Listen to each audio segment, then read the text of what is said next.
Rev it up and welcome to Cars Yeah, show number 1694. Today we're talking hot rods with the good guys.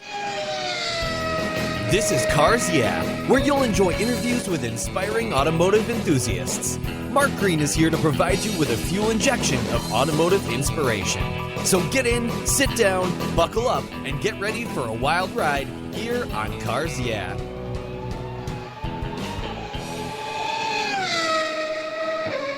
Hello, inspiring automotive enthusiasts, and welcome to Cars Yeah. Today I'm in beautiful Pleasanton, California with a very special guest by the name of Andrew Ebel. Andrew, welcome to Cars Yeah, my friend. Are you buckled up and ready for a fun ride?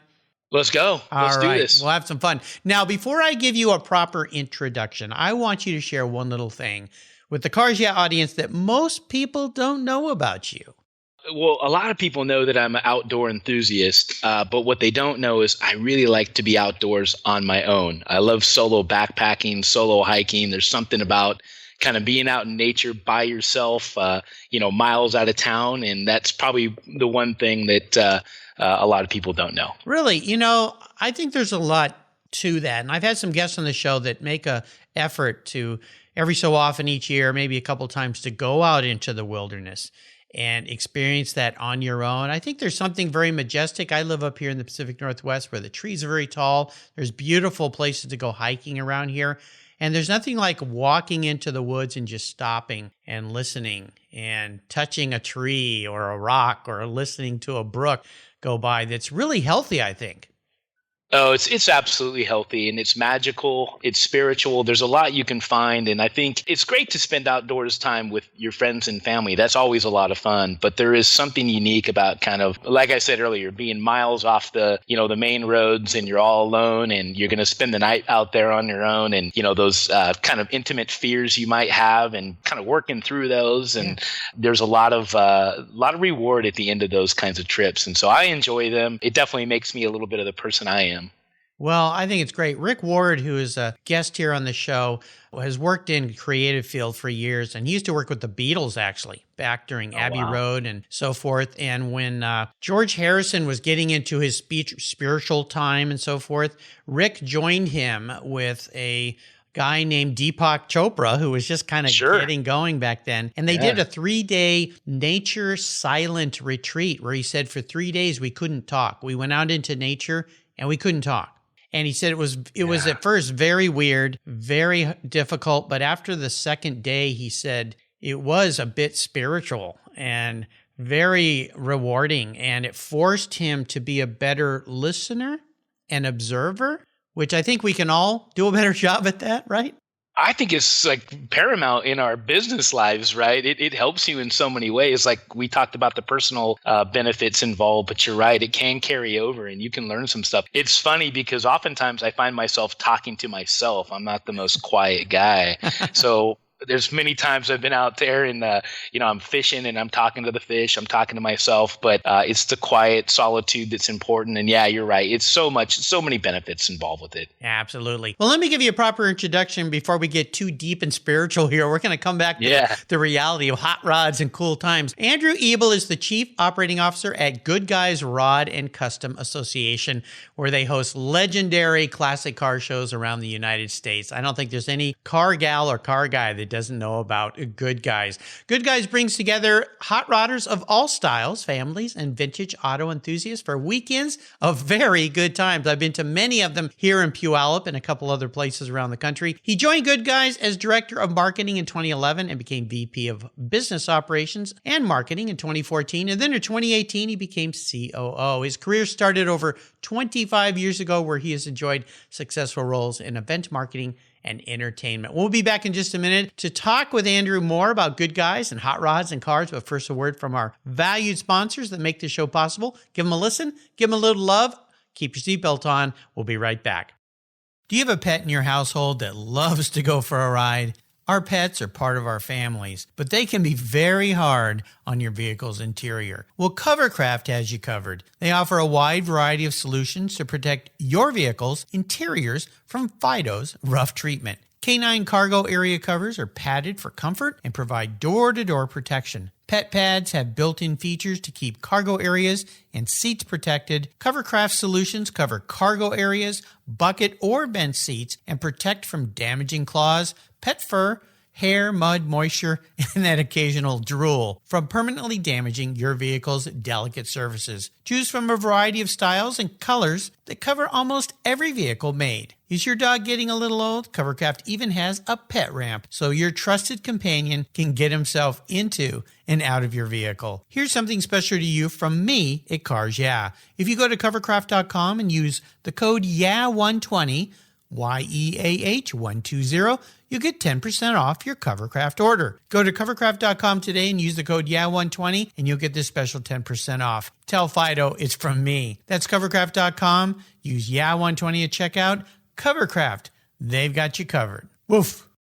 American Collectors Insurance, that's how I now protect my Porsche Turbo, the one I call my Orange Crush. Are you insuring your classic vehicles on your regular daily driver auto policy? Then your special vehicles are at risk. Your regular auto insurance carrier won't tell you how much you'll get until after a claim, and more than likely, you'll be in for a rude awakening. With agreed value policy from American Collectors Insurance, you'll be paid your vehicle's full agreed value. No surprises. If you're driving your collector car less than 5,000 miles a year, do what I did. Call American Collectors Insurance and get your very own agreed value policy tailored to your specific vehicle. If you're like me, you're picky about who works on your special ride. A great policy allows you to choose your repair shop of choice, and that means you'll know the job is done right. I shopped around and decided to protect my car with American Collectors Insurance. They've been protecting vehicles since 1976. Give them a call for a quote today at 866-ACI-YEAH. That's 866-224-9324. And protect the ones you love. I did at American Collectors Insurance. Classic car insurance designed by collectors for collectors. All right, Andrew, as we continue on this journey, I'm going to call your life today. I'd love for you to start with a success quote or a mantra. It's a nice way to get the inspirational tires smoking since we're talking about hot rods here today. So, Andrew, grab the wheel. I think something I live by from a mantra is just always maintaining the ability to look in the mirror. It's super important to have the ability to understand your role in any type of a situation, both good and bad. And it's something that I preach to my employees. I preach to my family. You know, when things aren't going good, you're playing a role somehow, some way. And you have to be able to look in the mirror to understand what role you're playing in order to be able to potentially fix that situation. And so for me, I think that's one of the cornerstones of my approach to life and how I kind of walk through every day. You know, it's so important. What was that Michael Jackson song, The Man in the Mirror, you know, that he did? I remember the video was very unique for the time. But I think you're right. So let me ask you this. What are some of the things that you do when you take a look in the mirror? And we're going to talk about a challenging time. We'll do that in a little bit. That you found is very beneficial, and maybe a couple tricks and tips to that concept that you've shared with your coworkers that have helped them as well. Well, I think, you know, I can kind of reach on this one. And a lot of the times it has to do with your relationships you have with people. You know, I think that that's one of the things that as a leader in an organization of any size, you know, your staff, your associates, the people you work with every day, they come in all shapes and sizes, right? In all different kinds of people. And you're not going to get along on a personal level, maybe with everybody. You're always going to have a situation here or there where potentially you just don't click with somebody, or potentially they don't click with you. And it's really important to understand how you can affect change with that situation, right? Yeah. It may not be a situation where you're going to be best friends with the person. That may not be it, but you have to be able to have a strong working relationship. And this is with family too. You don't always get along well with everybody in family. And so really?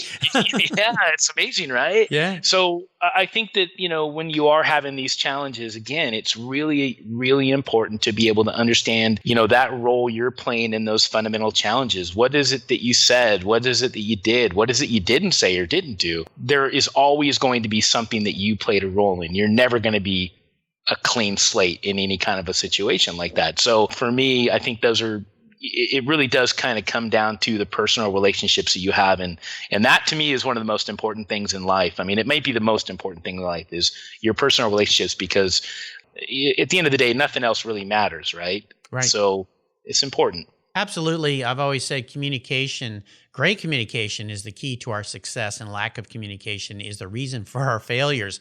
But a lot of times you don't think of it this way. And I had a mentor of mine years ago say, how's your relationship with yourself? Yeah, that goes back to what we started the conversation off about. That time with yourself is really important, and you have to be honest with yourself. It's one of the toughest things to do.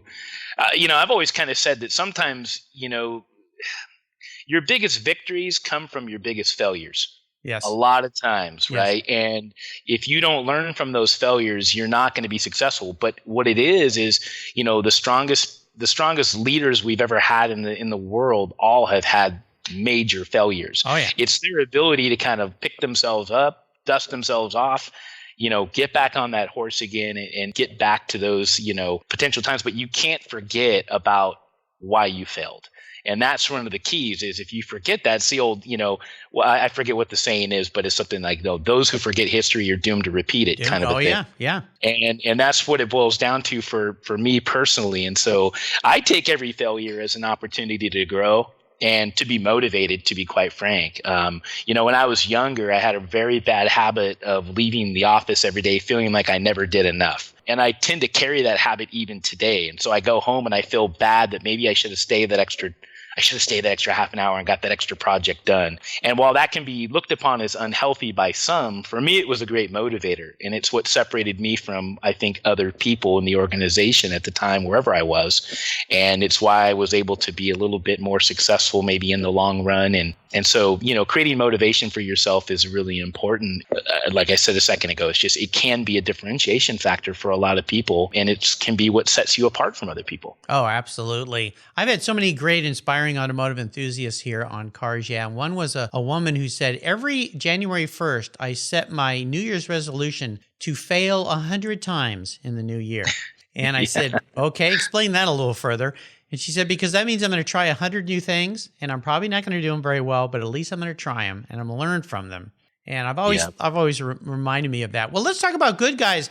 We're going to dive in, and I've alluded to it twice now, that we're going to talk about challenges in a minute. And when you run an event organization and you're hit with a challenge called COVID-19, it's overwhelming. But first, I want to talk about the good old days of Good Guys and the good days to come, because we will come out of this and things will be better. Maybe just not as soon as we would like them to be. So tell my listeners who maybe don't know a lot about Good Guys, or maybe there's one or two that have not heard of Good Guys. I think everybody has. What Good Guys is all about, what you guys are all about, what you're trying to do, and what gets you and your team so excited and fired up every day. To kick it off, Mark, it's, we're all about cool cars, cool people, and good times. That's really ultimately what it boils down to. And that's how it all started back in 1983 when Gary Metters and his wife, Marilyn, decided that they were going to create this experiment called Good Guys. It was never, I don't believe, intended to grow into what it is today. And I think that's the genius behind it. Ultimately, Gary just wanted an opportunity to get all of his buddies together to hang out with their cars and bring the wives out and the families out. And he accomplished that. And I think even he would sit back, if he was still with us today, he'd still tell you, I don't know if it would have ever got to where it was. And he took like every great business person, he took a lot of risks. He had to mortgage the house, and there's stories about we still have them here. There were stories at some point the Metters family, they were selling flamed hot rod shoes to make it through the winter because that's what they had to do. And they would order big containers of these shoes in from overseas, and they'd come in with the wrong size. And our president, Mark, would tell stories about having to fill out the UPS log and then being upset because people sent them back because the sizes were off, and just stories like that. So it's a really great American success story that has blossomed into now what is, a common a common name in the hot rodding community. Yeah. So, there's been, like any company, there's been good years, there's been tough years, and obviously 2020 is unprecedented. But, the history of the company is what's going to propel the future, and that's what the exciting part is for us. Right. Well, when you think about Good Guys, if I was new to Good Guys, or you were trying to convince me I should spend a day or two at a Good Guys event, in all the events you have, how would you explain what a Good Guys event is all about? Well, the first thing I would say is don't overthink it. That's the first thing, because Good Guys, really what it is just it's an automotive happening. What it is an opportunity to come out and check out a bunch of cool cars, enjoy a bunch of cool people. The hot rodding community, as you know, Mark, the people that make it up are some of the greatest people you can run into. Oh, yeah. They're friendly, they're helpful. It's something that's very special. It's something that I noticed when I got into this industry from the very minute, was how different it was from other industries I was in. But ultimately, like I said, don't overthink it. Just come on out, enjoy yourself. Now, if you're a car guy, there's a lot of different ways to get involved, right? You can put your car in the show. You can put them on display and hang out with your other car friends that are in your neighborhood, whoever the deal is. There's that component of it. If you're just a spectator and you want to come out with a bunch of buddies and have a couple of cold drinks and corn dogs, you can do that as well. If you're a family and you want to just come out to a nice, safe, fun environment that your kids are not going to see things that they don't want them to see, that's what Good Guys can bring. And so we just really try and bring the community together. And community is a very important part of what we try and accomplish, because what we do realize is that our community is not just the automotive community. It's also the communities in which we host our shows. And it's very important for us to remember that we are the guests a lot of time when we come into those markets, right? Yeah. We're the outsiders who come in to promote the show. So it's very important for us to make sure that that local community understands how valued they are, how important they are to what we do. And I think that is the unique component of a Good Guys show, is that without the car guys, you don't get the spectators, right? Without the spectators, you don't get the car guys. And without both of those, you don't get the vendors and the manufacturers to come out. So there's very much a holistic approach on what Good Guys is all about. And it does take everyone to produce that show. They're huge. Yeah, I started taking my kids there when they were little, and it's such a good family-friendly place. I'm a car guy, so anything that rolls on rubber, I'm going to love. I'm going to love the experience. But you hit the nail on the head. It's what I've learned doing this podcast for 6.5 years now. It's all about the people, and the people are so wonderful. They're happy to be there. And the great thing is, with the cars that are on display, the people are there. You can go up and ask them about the cars and get excited. My son, when he was little, got excited. Some guy had taken a VW Bug and made it into a hot rod. So he had chopped it down, put these big hot rod wheels, taken the fenders off. And my son just went, whoa, that's like the coolest thing I've ever. I mean, we even considered building one together for a while. My wife just kept going, are you sure about this? They're just such fun things, and a good way to present new products and brands and things to people, and also show that community that car people are good stewards. They're good people, and you should come and be a part of this fun thing too, and to entice people to attend the events and see things they've never seen before. Hot rods, builds, customs. I mean, there's the eclectic mix, rat rods. There's so many things. And when you first go there, you go, well, it's more than just this kind of vehicle. There's all different kinds of vehicles there and all kinds of different people. It's super important that you said that, because I think that sometimes Good Guys gets looked upon as all we are is, old American cars, right? This traditional hot rods. And that's not the case. We're an example of trends at the end of the day, because our shows ultimately mirror what's happening in the car community, from what's happening in people's garages. What are they building in the garages, to the big builders out there that are building big butt cars.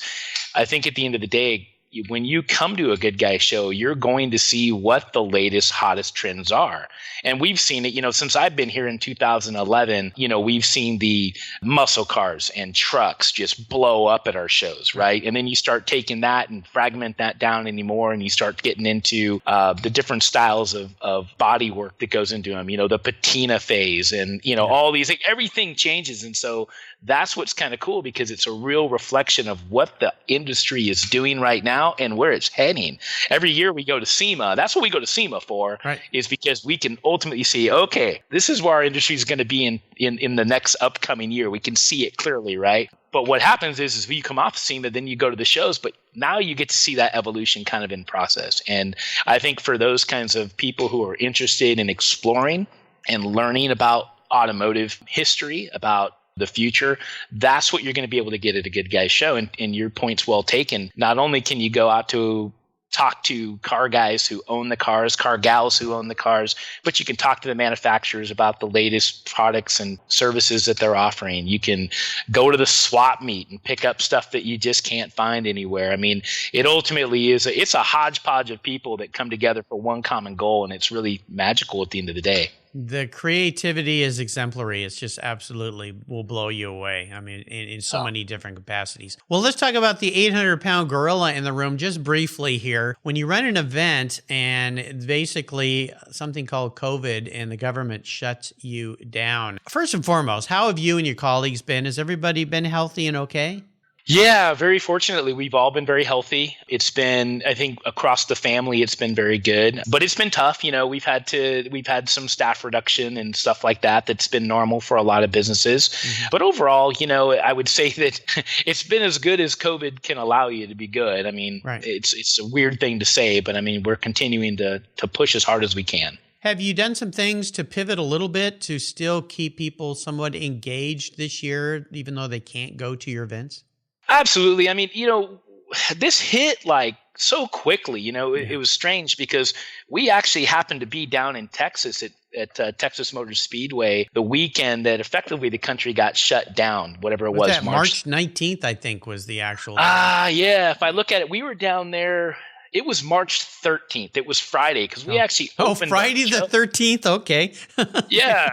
It was so weird because we're out here in California and I remember leading up to the event, you know, I think it was the week of March 2nd or whatever. I'm looking at my calendar and there was happenings. You knew something was going on, but I don't think we understood. It seemed in California things were happening, but I started paying attention to outside news because I knew we had events coming up in Texas. I knew we had events coming up in Arizona. Right. So I was starting to follow the local news outlets over there and it didn't seem like they were taking it as serious as we were. And then I remember landing, like, I think it was the Wednesday or Thursday prior to the show. I think it was Wednesday in Dallas, Fort Worth. And I remember listening to the radio and it was still like, this isn't real. This really isn't happening. It was local news talk in the Texas area. And it was strange to me because I'm like, wow, I came from this one environment in California where everything is, wow, man, this is serious. I come down here to Texas now and it seemed like it wasn't that serious component like it was back in California. And so, you know, as we walked into the event, we were like, okay, this is interesting. What's going on? And then, of course, Friday, we got the show open. And then that night at the close of the show, we got effectively shut down. And so it was amazingly quick. It just happened just like that. And we were a little shell-shocked by it because all of a sudden, you know, what do you mean we can't put our show on? We already opened the gates on Friday. So, you know, immediately we get back here to the office and it becomes very clear to us that things have changed very dramatically and things will be changed for a while, but by no shape or form did we think it was going to be like this it is long. Now. Right. Yeah. You know, I think most of us thought, this is maybe a 5-6 week thing, and then we'll be back to normal. So yeah, it's required us to make a lot of pivots. And so what we did do is we immediately started to create some new online digital components to kind of engage our audience, right? So we came out, we did a couple of virtual car shows, which were pretty darn successful. I think the first car show we did online, we got about 30,000 unique people coming in that weekend and checking it out. Wow. So we were like, wow, this is cool. We did a second one a few weeks later and it waned off a little bit, but by that point, everybody was doing something quote unquote virtual, right? So you could see everybody was starting to realize, wait a minute, this is going to take a little bit longer than maybe we thought. And so I think the digital landscape got flooded with a lot of things.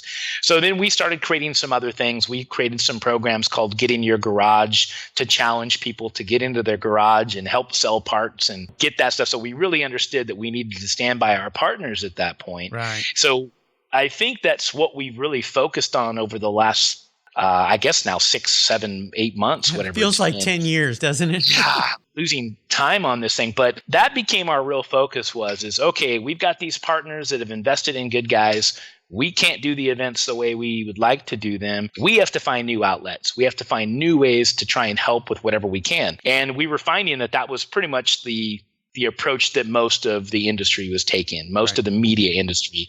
And it's important that people understand that we do consider ourselves part of the media at Good Guys. We publish a monthly magazine. We've got multiple websites. We've got hundreds of thousands of social media followers. So we did feel like it was our job, and one of our responsibilities was to continue to push the industry. Right. And that was really well received. And I think that it really helped us and ultimately paid dividends.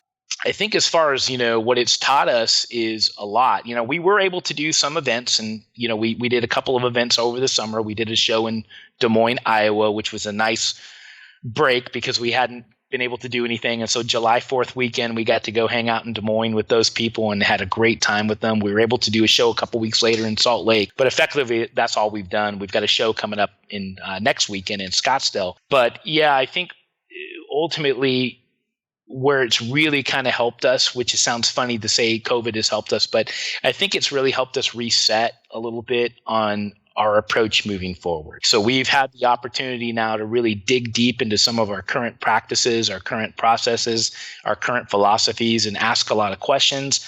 And it's driving us now to improve our product as we go forward, because we recognize the fact that if we don't make good adjustments and if we don't continue to push ourselves, it could be a tough exit, out of 2020 into 2021. So our goal right now is to definitely not curl up in a fetal position. Our goal is to continue to keep the foot on the gas and push hard and develop new technologies, new philosophies, and provide the best, a better product than you've ever seen before from Good Guys. That's our goal as we move into 2021. Awesome. Yeah. Kudos to you guys. That's great. That's great. Let's take a short break and thank our sponsors. We come back, I'm going to dive into your personal passion for cars. So keep the seatbelt on. We're rolling with the Good Guys. Let's step away from the conversation and talk about our charity of choice here at Cars Yeah, America's Automotive Trust. America's Automotive Trust is a group of like-minded nonprofits that are working together to preserve and promote car culture across the country. Together, they provide scholarships and grants to aspiring technicians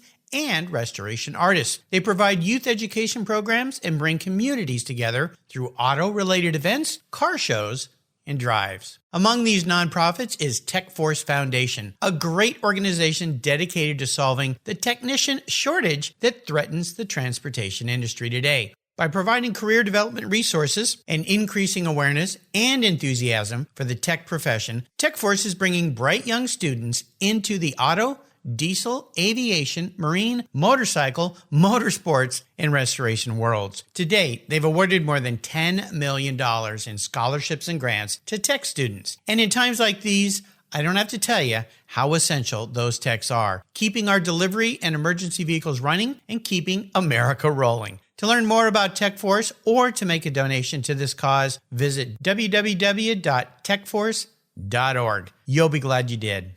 So, what do you do after running a race team for 27 years with over 100 podiums, multiple Daytona wins, and a win at Le Mans? Well, if you're a racer and the Racers Group team owner Kevin Buckler, you start Adobe Road Winery.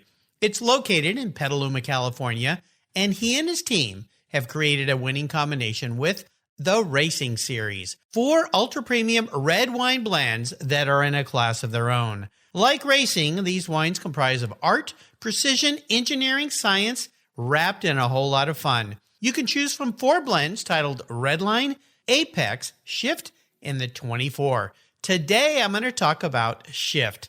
This wine was awarded 93 points by Robert Parker's Wine Advocate. It's balanced and spicy with dark blueberries and a cigar aroma. The unique bottle shape features a vintage-inspired metal gated shift back with carbon fiber, and the cork is topped with a 5-speed shift knob. That's right. There's going to be some battles at the dinner table on who gets to keep the cork after this bottle has been enjoyed. The Racing Series is a delicious gift for the automotive enthusiast in your life, and I've got a deal for you. If you use the code CARSYEAH, all one word in caps, at checkout, you get $10 off any purchase of the wines from the Racing Series. Your wine ships promptly and arrives quickly right at your door. Use the code CARSYEAH at checkout and get $10 off your purchase from the Racing Series today. There's always a seat at the table for excellence with the Racing Series. Go to adoberoadwines.com and use the code CARSYEAH today. Cheers! All right, we're back. Andrew, what instigated your personal passion for cars? What was that pivotal moment in your life when you knew that you were indeed a car guy? That's such a good question.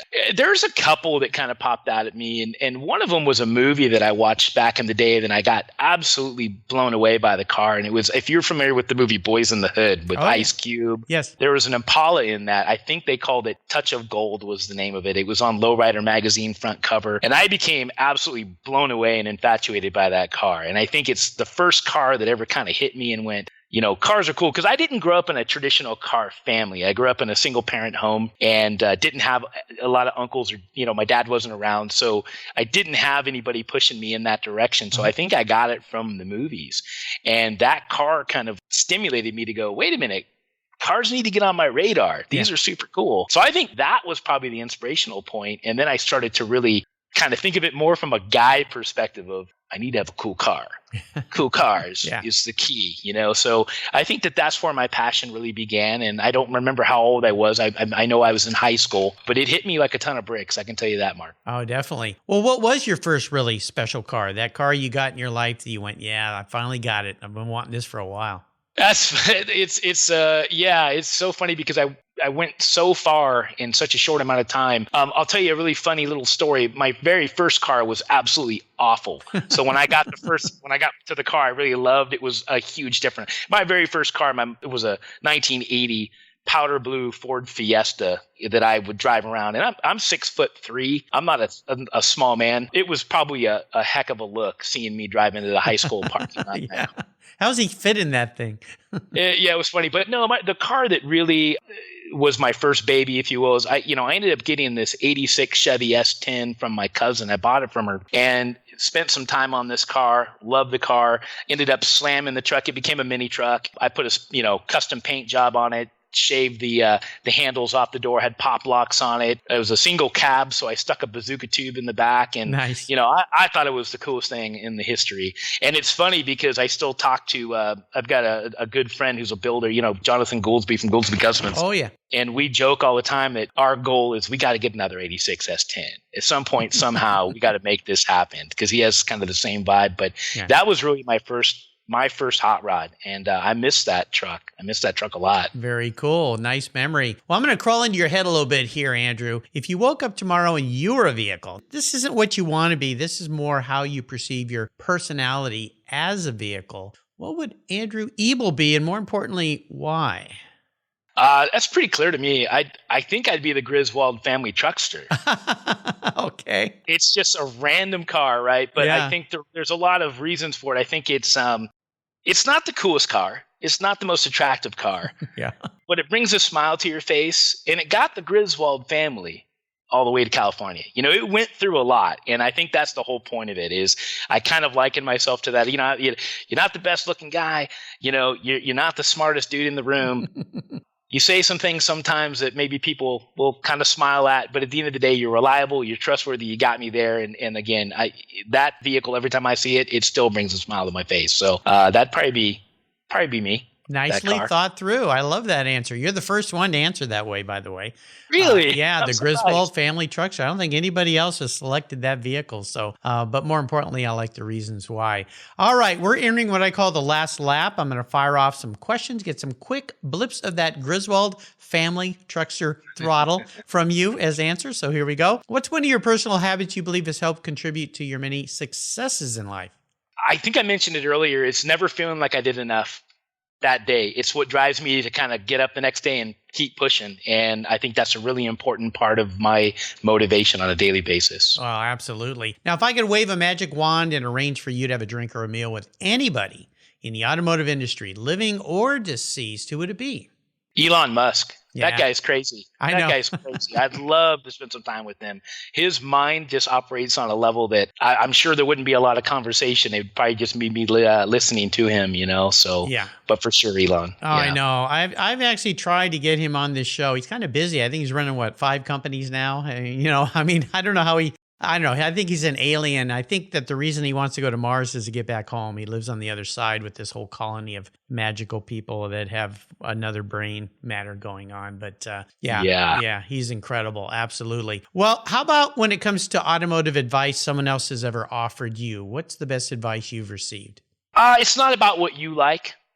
I think that's really an important part is, when here at Good Guys, it's really easy. You're surrounded by cars all the time, and having your own opinion on a car. Yeah. You got to be careful that doesn't override the greater goal of what you're trying to do. So we always constantly remind, and that was something that Gary would remind me of. Gary Metters, our founder, was like, always remember it's not what you like. Whether we're picking out cars for T-shirts or whether we're picking awards at shows, stay focused on the greater goal. And I think that's a really important part, especially in our business. It's a hard thing to do when you have kind of a path that you go down. That's why I always try to remind myself, if it rolls on rubber, I love it. Because everything has something new to offer. And that's a great thing. Even if you don't think you're into hot rods, go to a Good Guys, because you know what? Afterwards, you might see some things that you didn't even realize that you liked just by experiencing them and being there with the people who show the enthusiasm. So I think that's great. Now, when it comes to resources, I'm going to say Good Guys is a great resource for everybody to go and experience. Is there another great resource you might want to share? I just think staying in tune with the various media outlets is really important. I mean, there's some great stuff out there. But the one I enjoy, I do love The Shop. Their newsletter comes out, and I'm very much glued to that. But I also find a lot of information on, a lot of other sites. I enjoy going to like Thrillist and looking at some of their information on cars and some of the things like that. But I try and keep it as varied as possible, so I get a lot of different views. I think that's really important. That open-mindedness is what's really important. And so, there's nothing that really stands out at me, but I just suggest read as much as you can. As simple as that. It's at our fingertips. Read as much as you can. Yeah. I'll pitch my own website. FuelCurve.com is a fun site to go to because it's super random for Good Guys, and you can take a look at that. But it's a good example. That was a website that we created because it allowed us to kind of not just do what people thought Good Guys would do. It allowed us to kind of talk about the cars we all like, because I think people automatically think that, the people at Good Guys are all about hot rods. Well, we like late models too. We like imports too. We like all that stuff, right? So we created that site for ourselves just because we wanted to do something like that. So that's fuelcurve.com? FuelCurve.com. Oh, curve as in curving roadways. Okay. Yeah. Fuel Curve. Very cool. Yeah. I love it. I'll make sure I put links to all those on Andrew's show notes page so you can find those. How about a book you've read? Is there one you'd like to share? One that I usually talk to my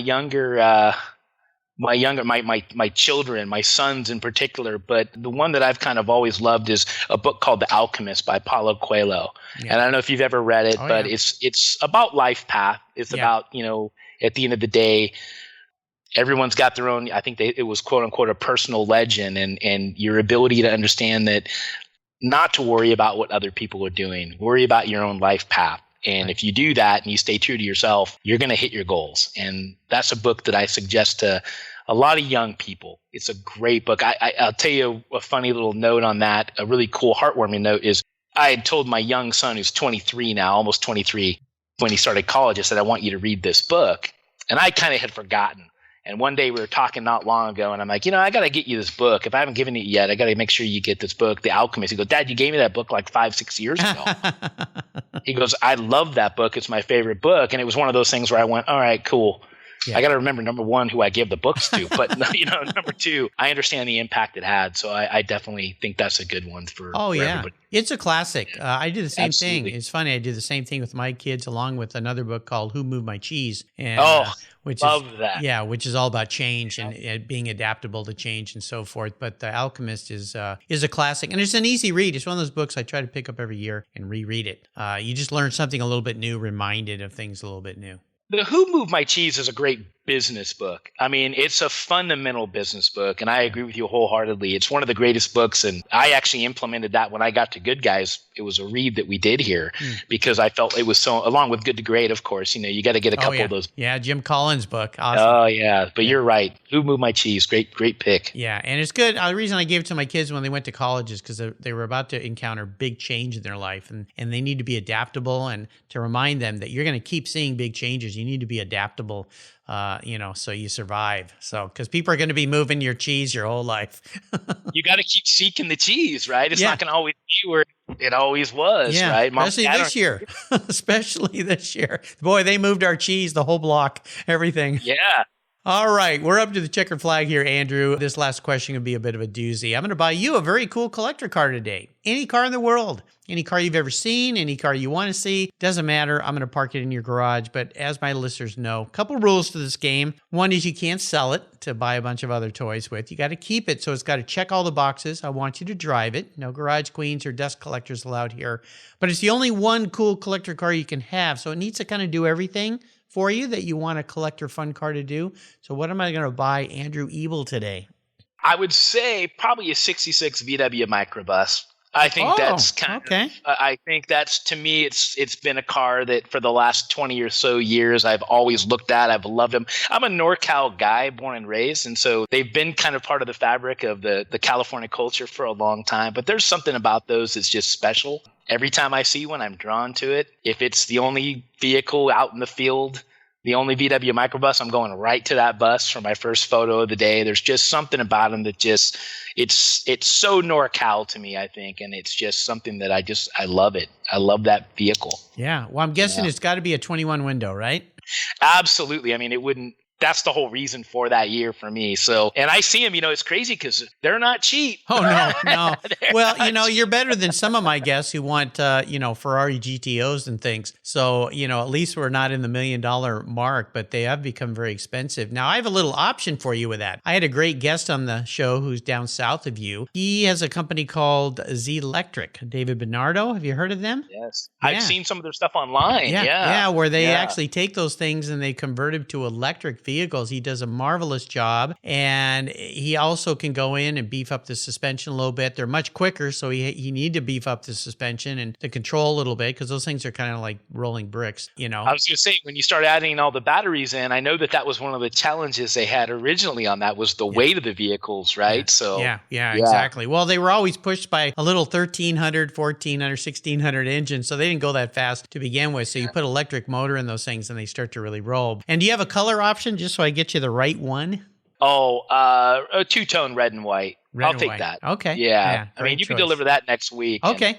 I'll be hanging out in the rain, in the snow, anything. Yeah. They're very cool. Well, Andrew, you've taken me on a fun ride. I knew this would be great dealing with the good guys and with you. I want to thank you for being my guest today. Before I let you go, could you offer us one little parting piece of wisdom or guidance before you rip off down the coast highway in that 1966 21 window VW microbus? Yeah.